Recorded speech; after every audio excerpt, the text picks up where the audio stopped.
नमस्कार। आप सभी को गुरु पूर्णिमा की हार्दिक शुभेच्छाएं, शुभकामनाएं। आज का विषय है सच्ची गुरु दक्षिणा। एक बार की बात है कि किसी गुरुकुल में 3 शिष्यों ने अपना अध्ययन संपूर्ण करने पर अपने गुरुजी से यह बताने के लिए विनती की कि उन्हें गुरु दक्षिणा में उनसे क्या चाहिए। गुरुजी पहले तो मंद मंद मुस्कुराए और फिर बड़े स्नेहपूर्वक कहने लगे, मुझे तुमसे गुरु दक्षिणा में एक थैला भर के सूखी पत्तियां चाहिए, ला सकोगे? वे तीनों मन ही मन बहुत प्रसन्न हुए, क्योंकि उन्हें लगा कि वे बड़ी आसानी से अपने गुरु जी की इच्छा पूरी कर सकेंगी। सूखी पत्तियों तो जंगलों में सर्वत्र बिखरी ही रहती हैं। वे उत्साहपूर्वक एक ही स्वर में बोले, जी गुरु जी, जैसी आपकी आज्ञा। अब वे तीनों शिष्य चलते चलते एक समीपस्थ जंगल में पहुंच चुके थे, लेकिन यह देखकर कि वहां पर तो सूखी पत्तियां केवल एक मुट्ठी भरी थी, उनके आश्चर्य का ठिकाना न रहा। वे सोच में पड़ गए कि आखिर कौन सूखी पत्तियां उठाकर ले गया होगा। इतने में ही उन्हें दूर से आता एक किसान दिखाई दिया। वे उसके पास पहुंचकर उससे विनम्रता पूर्वक याचना करने लगे कि वह उन्हें केवल एक थैला भर सूखी पत्तियां दे दे। अब उस किसान ने उनसे क्षमा याचना करते हुए बताया कि वह उनकी मदद नहीं कर सकता, क्योंकि उसने सूखी पत्तियों का ईंधन के रूप में पहले ही उपयोग कर लिया था।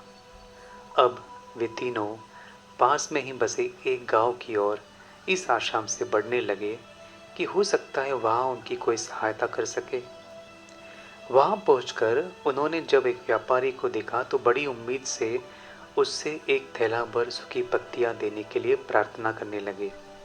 लेकिन उन्हें फिर से एक बार निराशा की हाथ आई, क्योंकि उस व्यापारी ने तो पहले ही कुछ पैसा कमाने के लिए सूखी पत्तियों के दोने बनाकर बेच दिए थे। लेकिन उस व्यापारी ने उदारता दिखाते हुए उन्हें एक बूढ़ी माँ का पता बताया, जो सूखी पत्तियां एकत्रित किया करती थी। पर भाग्य ने यहाँ पर भी उनका साथ नहीं दिया, क्योंकि वह बूढ़ी माँ तो उन पत्तियों को अलग अलग करके कई प्रकार की औषधियाँ बनाया करती थी।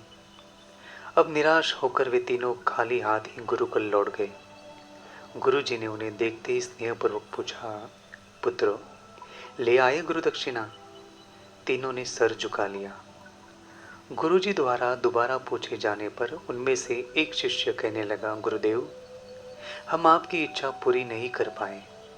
हमने सोचा था कि सूखी पत्तियां तो जंगल में सर्वत्र बिखरी ही रहती होगी, लेकिन बड़े ही आश्चर्य की बात है कि लोग उनका भी कितनी अच्छी तरह से उपयोग करते हैं। गुरुजी फिर पहले की तरह मुस्कुराते हुए प्रेम पूर्वक बोले, निराश क्यों होते हो?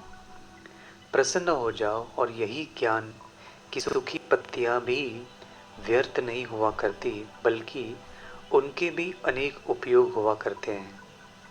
मुझे गुरु दक्षिणा के रूप में दे दो। तीनों शिष्य गुरु जी को प्रणाम करके खुशी खुशी अपने अपने घर की ओर चले गए।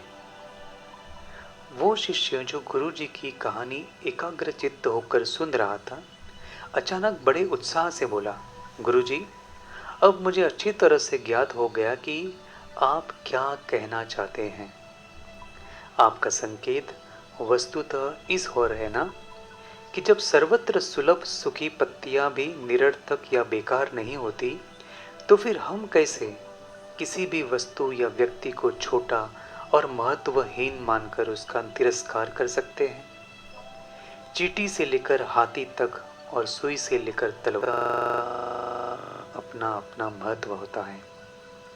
गुरुजी भी तुरंत ही बोले, हाँ पुत्र, मेरे कहने का भी यही तात्पर्य है कि हम जब भी किसी से मिले तो उसे यथा योग्य मान देने का प्रयास करें, ताकि आपस में स्नेह, सद्भावना, सहानुभूति का विस्तार होता रहे और हमारा जीवन संघर्ष के बजाय उत्सव बन सके।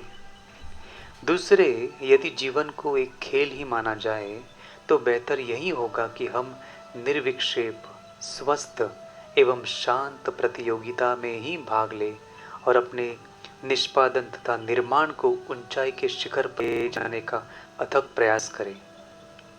अब शिष्य पूरी तरह से संतुष्ट था।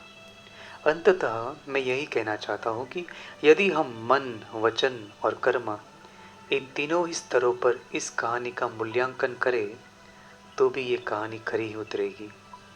सबके प्रति पूर्वाग्रह से मुक्त मन वाला व्यक्ति अपने वचनों से कभी भी किसी को आहत करने का दुस्साहस नहीं करता और उसकी ऊर्जा उसके पुरुषार्थ के मार्ग की समस्त बाधाओं को हर लेती है। वस्तुतः हमारे जीवन का सबसे बड़ा उत्सव पुरुषार्थ ही होता है और ऐसा विद्वानों का मत भी है। धन्यवाद। एक बार फिर से हैप्पी गुरु पूर्णिमा सभी को, सभी गुरु को वंदन और नमन। धन्यवाद।